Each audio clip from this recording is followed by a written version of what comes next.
Let's start practice test 5. You can download it from website, or I have put it on the resources.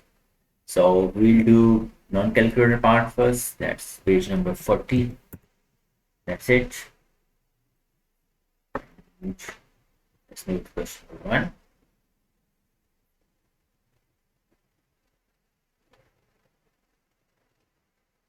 There it is. Okay. The question says, which of the following is an equation of line L in the xy plane above? So this is line L. There are several ways of solving this question. Most people can just guess by looking at the line that it is y is equal to x plus 1. Why? Because x is equal to 1 means a line passing through 1 and parallel to y-axis. This line. Okay? And y is equal to 1 is a line that is passing through y is equal to 1, like this line. And a line y is equal to x is a line that is passing through the origin and like halfway through x and y axis. So this is the only line that is left. And another thing, what is the y-intercept of this line? This one. This is y-intercept of this line. So which one has y-intercept 1? Only this. If you put x0, you will get y1. So that's the y-intercept. So these are some ways of solving this question and getting to answer D. But if you want to solve the equation, you can do this. The y-intercept is 1 and y is equal to ms plus c. The slope of this line you can find out first. So these are 2 points. This is 1, 1 and this is 0, minus 1. So using these 2 points, you can find the slope. And then using y is equal to ms plus c, you can find the equation. Y is equal to mx plus c. But there isn't anything here that looks like having any m. So it's only one solution where there is m1 and y-intercept 1. So you can look at here and y-intercept 1. So you can say x plus 1 is the only answer. So this explanation I just gave you to get the idea, but the question was already solved. Okay, let's move to the second question. It says the circle above with center O has a circumference of 36. Circumference is the distance of circle, this circular distance. This is circumference. Okay, what's the length of minor arc AC? AC, this is minor arc AC. So what is the angle? 90 degree. So when it's 90 degree, it simply means that there are 4 parts. So each part is 1/4 of the total circumference. So all you need to do is divide this 36 by 4, and that's 9. So the answer to this question is 9. Okay, so the arc is 1/4 of the total circle. You didn't need to go to the whole solution. Okay. Third question. What are the solutions of the quadratic equation 4x squared minus 8x minus 12 is equal to 0? So you can divide everything by 4. 4x squared minus 8x minus 12 is equal to 0. Divide by 4 everything. That means you have x squared minus 2x minus 3 is equal to 0. So you can use the quadratic formula, or you can just break the middle term, like 3 times 1, or 2 times 1 is 2, and 2 and 1 is 3. X squared minus x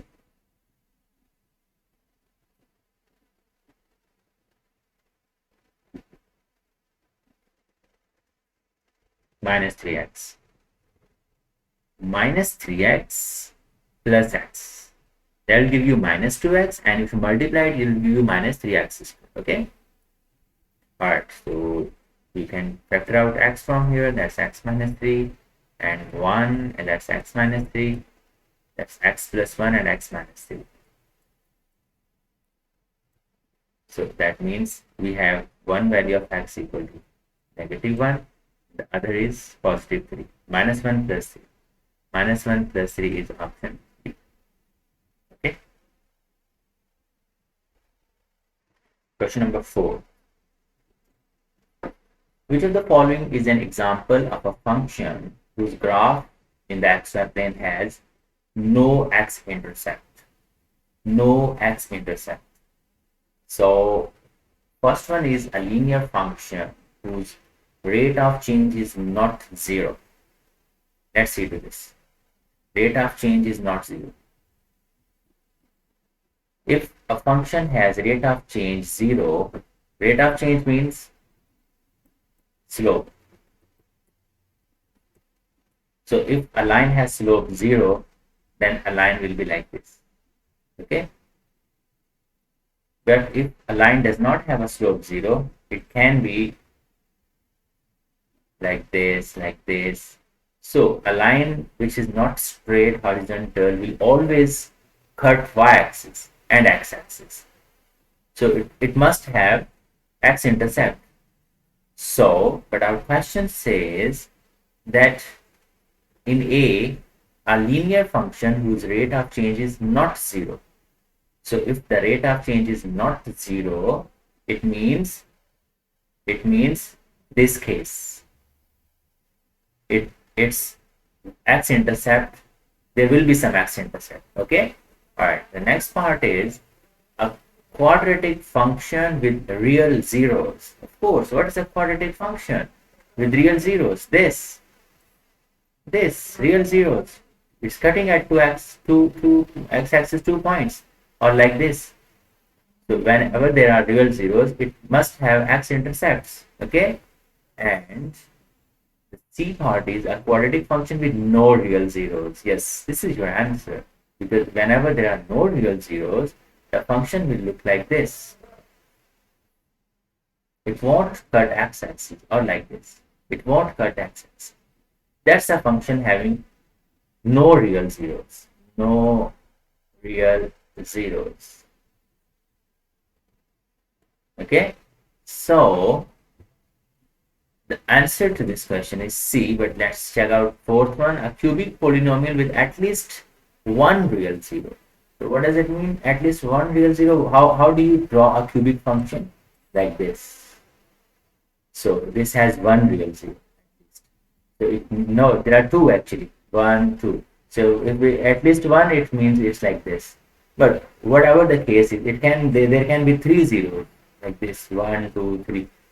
So if there is at least 1 0, it means it's cutting x-axis at least at one point.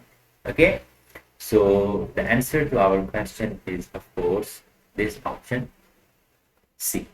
Okay, because this is the only point where it does not have no x-intercept. It does not have an x-intercept. Okay.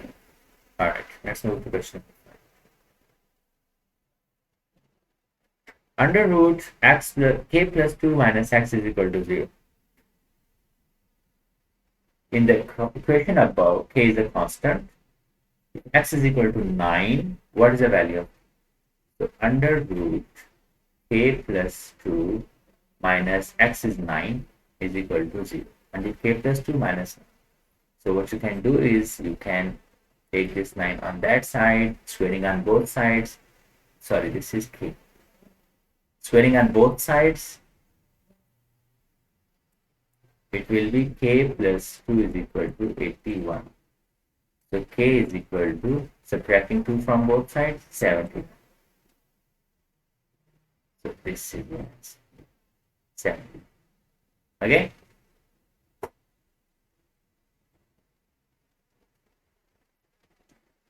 Question number 6. Which of the following is equivalent to the sum of the expression? This sum a square minus 1 plus a plus 1. Cancel these two out. This a square plus a. That's it. Okay. Question number 7. Jackie has 2 summer jobs. She works as a tutor, which pays $12 per hour. And she works as a lifeguard, which pays $9.5 per hour. She can work no more than 20 hours per week. but she wants to earn at least $220 per week.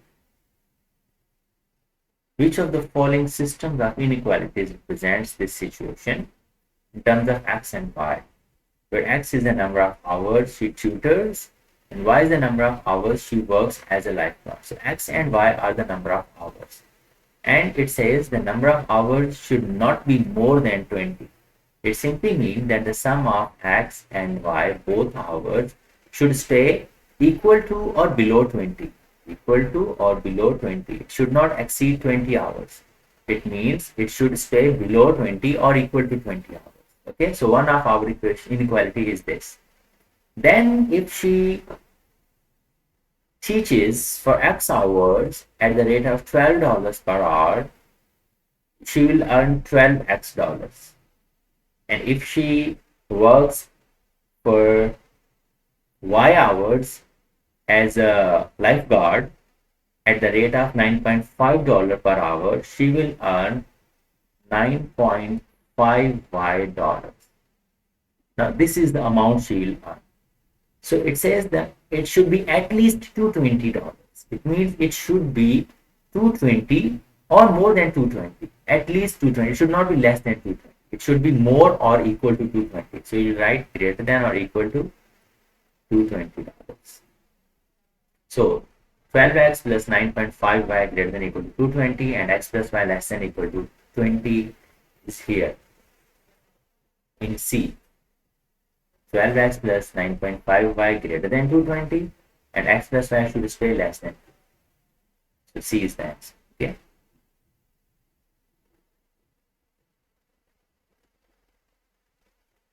Question number 8. In air, the speed of sound s in meters per second is a linear function of the air temperature T. So s is the speed and T is the temperature in degrees Celsius, and is given by s is equal to 0.6 t plus 331.4. S is the speed, that is equal to 0.6 t, T is temperature, plus 331.4. Which of the following statements is the best interpretation of the number 331.4 in this context? What is this 331.4? This number. So whenever you write this form of equation that we call what slope intercept form, it simply means that this value increases or decreases at the rate of this 0.6, and if you put this t0, you will have 331.4 initial value, or the value at t is equal to 0. So if you put temperature 0 or you make this whole thing 0, what you will have 331.4. So it simply means that when the temperature is 0, the speed is 331.4. That's it. This is the slope. Like it tells that how much speed will increase with every 1 degree temperature increase. Okay. So we have to find the 331.4, that is the initial value, or at temperature 0. So the first option says the speed of sound in meters per second at temperature 0.0 degrees centigrade. So this is our answer actually. And the second one is the speed of sound in meters per second at 0.6 degree. For 0.6 degree, you have to put 0.6 here. Then calculate the whole thing. That will give you the speed at temperature 0.6. And the third one, so this is the wrong answer. The increase in the speed of sound in meter per second, that corresponds to an increase of 1 degree centigrade. That's slope actually. The increase per degree centigrade. The increase per degree centigrade is 0.6. It simply means that the speed will increase by 0.6 with every degree increase in temperature. So that's what you call slope. But he is not talking about the slope. He is talking about 331. That's wrong. And D is also wrong. It increase in the speed of sound in meter per second, that corresponds to an increase of 0.6 c. So that doesn't make any sense. Okay. So your answer is this option A.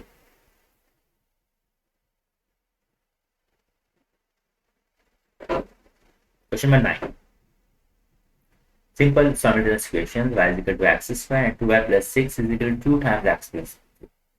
If x comma y is a solution to the system of equations above and x is greater than 0, means you cannot take 0 or less than 0, any negative value or even 0. What's the value of x y? So let's solve it. Y is equal to x square, so you have to put x square here. So that will be 2x square plus 6 is equal to 2x plus 6. So you can subtract 6 from both sides and that will remove these two 6's. So all we have is 2x squared minus 2x is equal to 0. So you can factor out 2x, that will give you x minus 1 is equal to 0. So from here x is equal to 0 and from here x is equal to 1. So if you put it back here, x is equal to 1, that will be 1 square is equal to 1. So both the values of x and y is 1. Why didn't I consider this value 0? Because the question says it should be x greater than 0. So you cannot consider this value. Okay? This is out of question. So value of x is 1 and value of y is also 1. So the answer for the value of x, y is 1 times 1 is equal to 1. So the answer is 1. Okay? Question 10. If a squared plus b squared is equal to c and ab is equal to y, which of the following is equivalent to 4z plus 8y? 4z, a squared plus b squared, plus 8y. Y is ab. Okay. 4a squared plus 4b squared plus 8ab. Alright, let's sort it out. 4, let me write it 2a whole square and this 2b whole square. Okay, let me write this 8ab as 2a